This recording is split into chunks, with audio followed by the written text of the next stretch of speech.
வணக்கம்.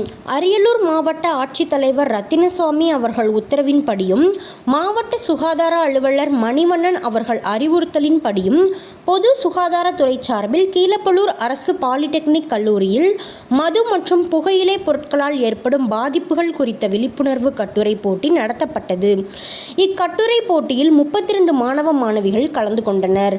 கல்லூரி முதல்வர் மணிவண்ணன் அவர்கள் தலைமையில் நடைபெற்ற இந்நிகழ்ச்சியில் மாவட்ட சுகாதார அலுவலரின் நேர்முக உதவியாளர் வக்கீல் போட்டியில் முதல் 3 இடங்களை பிடித்த வெற்றியாளர்களுக்கு பரிசு கேடயம் வழங்கி விழிப்புணர்வு வழங்கினார்.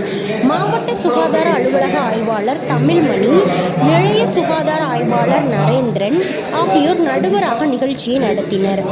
இந்நிகழ்ச்சி ஏற்பாடுகளை நாட்டு நலப்பணி திட்ட அலுவலர் அப்பூதியடிகள் மேற்கொண்டார். மது அருந்துவதால் பொருளாதார இழப்பு, உயிரிழப்பு, சமுதாயத்தில் அவமரியாதை, தன்னிலை அறியாமல் பாலியல் வன்முறை, திருட்டு, கொலை, கொள்ளை போன்ற குற்றங்களில் ஈடுபட தூண்டுகிறது. மேலும் கல்லீரல், சிறுநீரகம், நரம்பு மண்டல பாதிப்புகளும் உண்டாகி பெரும் பொருளாதார செலவினங்களை உண்டாக்குகிறது.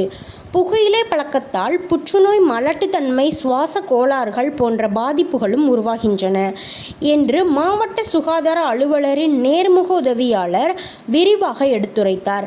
நிகழ்ச்சியின் நிறைவில் புகையிலை மற்றும் போதைப் பொருட்கள் தொடர்பான விழிப்புணர்வு குறும்படம் மாணவ மாணவர்களுக்கு திரையிடப்பட்டது. துண்டு பிரசுரங்களும் வழங்கப்பட்டன. TN செய்திகளுக்காக அரியலூர் மாவட்ட செய்தியாளர் SP ரவிச்சந்திரன். போதை புகையிலை பழக்கம் தான் தனியாக